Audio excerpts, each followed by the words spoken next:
തിരുവനന്തപുരം നഗരത്തിൽ നിന്ന് രാത്രി കാലത്തൊന്ന് നടന്ന് നോക്കിയതാണ്. ഞാൻ എൻ്റെ വീടിൽ നിന്നും ഏതാണ്ട് ഒരു 10 കിലോമീറ്ററോളം തിരുവനന്തപുരം നഗരത്തിൻ്റെ ഭാഗത്തേക്ക് കാറിലെത്തിയിട്ട് തിരിച്ച് അവിടെ നിന്ന് തിരികെ ഒന്ന് നടന്ന് നോക്കിയതാണ്. സമയം ഏതാണ്ട് 10:30 രാത്രി 10:30 ശേഷമാണ് നടക്കുന്നത്. ഏകദേശം ഒരു 10 കിലോമീറ്ററോളം ദൂരം, ഏതാണ്ട് ഒരു മണിക്കൂർ കൊണ്ട് എനിക്ക് എത്താവുന്ന ദൂരം ആണ് ഞാൻ നടന്നത്. 7 കിലോമീറ്ററോളം ദൂരം നടന്ന് വരുന്നത് വരെ ഉള്ള ദൃശ്യങ്ങളിൽ ഞാൻ ഏതാണ്ട് എനിക്ക് തോന്നുന്നു ഒരു 200-300 ഓളം ടൂ വീലറും ഓട്ടോയും കാറും ഒക്കെ പോയപ്പോൾ കൈ കാണിക്കുന്നു. ഒറ്റ വാഹനം പോലും നിർത്തുന്നില്ല. കാരണം ടൂ വീലർ നിർത്താത്തതിനൊരു പ്രധാന കാരണം ഹെൽമറ്റിൻ്റെ പ്രശ്നം കൊണ്ടായിരിക്കാം, ക്യാമറയുടെ പ്രശ്നം കൊണ്ടായിരിക്കാം തോന്നുന്നു. ആരും നിർത്തുന്നില്ല. കുറേ കാലം മുമ്പ് ഇതായിരുന്നില്ല അവസ്ഥ. നമുക്ക് ഏതെങ്കിലും ഒരു വണ്ടിയിൽ ഇങ്ങനെ രാത്രിയൊക്കെ ആണെങ്കിൽ കയറി പോകാൻ പറ്റുമായിരുന്നു. മാത്രമല്ല ഓട്ടോകളും വളരെ കുറവാണ്. KSRTC ഇല്ല. 10 മണിക്ക് ശേഷം മുൻകാലങ്ങളിലൊക്കെ സ്റ്റേ ബസ് എന്ന് പറഞ്ഞ് രാത്രി 11-12 മണിക്കൊക്കെ വളരെ അപൂർവമായിട്ടൊക്കെ ബസ് പല റൂട്ടിലേക്കും വരുമായിരുന്നു. ഇപ്പോൾ ആ സംവിധാനമൊന്നുമില്ല. അപ്പോൾ ഒറ്റപ്പെട്ട് പോയാൽ ഒന്നും ചെയ്യാൻ പറ്റില്ല. നടന്ന് തന്നെ പോകണം. കയ്യിൽ ഫോണോ അല്ലെങ്കിൽ നമ്മുടെ ഒരു വാഹനമൊക്കെ വഴിയിലായിപ്പോയി കഴിഞ്ഞാൽ നമ്മൾ ഫോണുണ്ടെങ്കിൽ നമ്മുടെ പരിചയക്കാരായ ആരെയെങ്കിലും വിളിച്ചു വരുത്തി തന്നെ പോകണം. അല്ലാതെ ഒന്നും പഴയ കാലത്തെ പോലെ ആരും ഒരു ലിഫ്റ്റ് അങ്ങനെയൊന്നും രാത്രി തരില്ല എന്നാണ് മനസ്സിലാക്കാൻ കഴിഞ്ഞത്.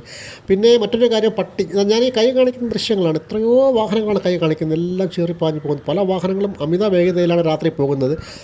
പിന്നെ നിർത്തുന്ന വാഹനങ്ങൾ 1-2 വാഹനങ്ങളിങ്ങനെ നിർത്തി. അത് ഞാൻ നടന്നു പോകുന്ന കണ്ടിട്ട് വളരെ അടുത്ത പരിചയമുള്ളവർ ലൈറ്റിൻ്റെ പ്രകാശത്തെ കണ്ടിട്ട് എങ്ങോട്ട് പോകുന്നു എന്ന് ചോദിക്കാൻ വേണ്ടി മാത്രം 2-3 പേര് നിർത്തിയതാണ്.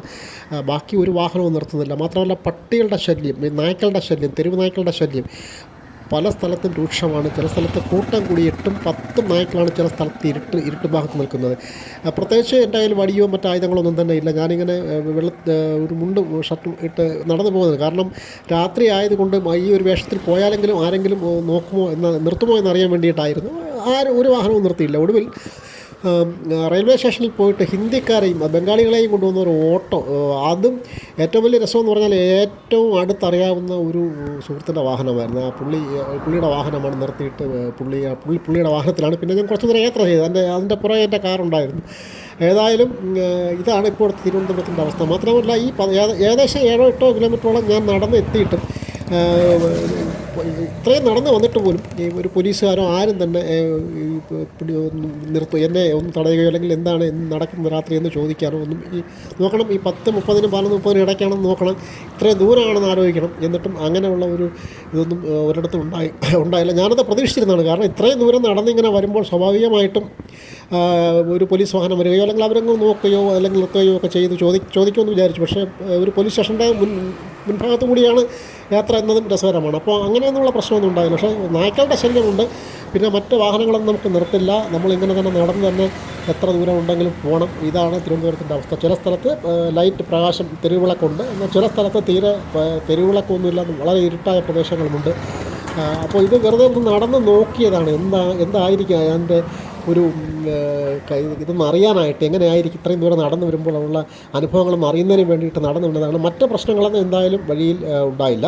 പക്ഷേ ഒരു കാര്യം, എത്ര വാഹനങ്ങൾ കൈ കാണിച്ചാലും അവർ ഇങ്ങനെ ചീറിപ്പാഞ്ഞ് പോകുന്നതല്ലാതെ ഒരു വാഹനം പോലും നിർത്തുകയോ അല്ലെങ്കിൽ ആരെങ്കിലും നിർത്തി അന്വേഷിക്കാൻ എന്താണ് പ്രശ്നമെന്നോ അല്ലെങ്കിൽ എന്ത് പറ്റിയെന്നോ ചോദിക്കാനോ ഒന്നുമുള്ള ഒരു സന്മനസ്സെ പലർക്കും കാണുന്നില്ല. പലർക്കുമല്ല, ഒരു വണ്ടിയിലും കിട്ടിയില്ല. ഞാൻ ഒരു 200-300 വാഹനങ്ങൾ കൈ കാണിച്ചു. കാരണം ഈ ഒരു 7-8 കിലോമീറ്റർ ഇടയ്ക്ക് അത്രയും വണ്ടി രാത്രി ഇതിലെ പാഞ്ഞു പോകുന്നതാണ്, കാണാൻ പറ്റും. അപ്പോൾ ഇതാണ് അവസ്ഥ. ഒടുവിൽ ബംഗാളികളെയും കയറ്റി വന്ന സംസ്ഥാനത്തെ റെയിൽവേ സ്റ്റേഷനിൽ നിന്ന് വന്ന ഒരു ഓട്ടോ, ഈ ബംഗാളികൾ സപ്പോർട്ടാണ്. വണ്ടി നിർത്തി ഞാൻ ഡ്രൈവറെ അടുത്ത് പോയപ്പോൾ തന്നെ ബംഗാളികൾ എന്നോട് അതിനകത്തേക്ക് അവർ വിളിക്കുകയാണ്, കയറാനായിട്ട് സീറ്റിൽ കാണിച്ചിട്ട് കയറാനായിട്ട് വിളിക്കുകയാണ്. അങ്ങനെ ഇവിടെ എത്തി.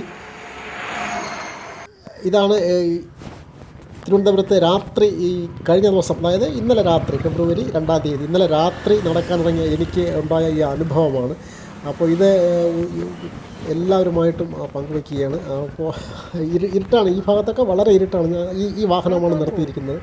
ഞാനതിൽ ചോദിച്ചു. അപ്പോൾ പിന്നെ ഞാൻ കുറച്ച് ദൂരം എന്തായാലും ഇതിൽ കയറി യാത്ര ചെയ്ത് എത്തുകയാണ് ഉണ്ടായത്. ഈ തിരുവനന്തപുരത്ത് വന്ന് പെട്ടുപോയാൽ അല്ലെങ്കിൽ രാത്രി സമയത്ത് ഇറങ്ങി പുറപ്പെട്ടാൽ ഇതാണ് അവസ്ഥ. ഒന്നുകിൽ നമുക്ക് വാഹനം വേണം, അല്ലെങ്കിൽ ഫോണിൽ പരിചയക്കാരെ വിളിക്കണം. അല്ലാതെ മറ്റാരെങ്കിലും രക്ഷയ്ക്ക് വരുമെന്നോ അല്ലെങ്കിൽ മറ്റെന്തെങ്കിലും ഒരു പ്രൊട്ടക്ഷൻ കിട്ടുമെന്നോ ഒന്നും ആരും വിചാരിക്കേണ്ട. കാരണം അതാണ് ഇപ്പോഴത്തെ തിരുവനന്തപുരത്തിൻ്റെ ഒരവസ്ഥ.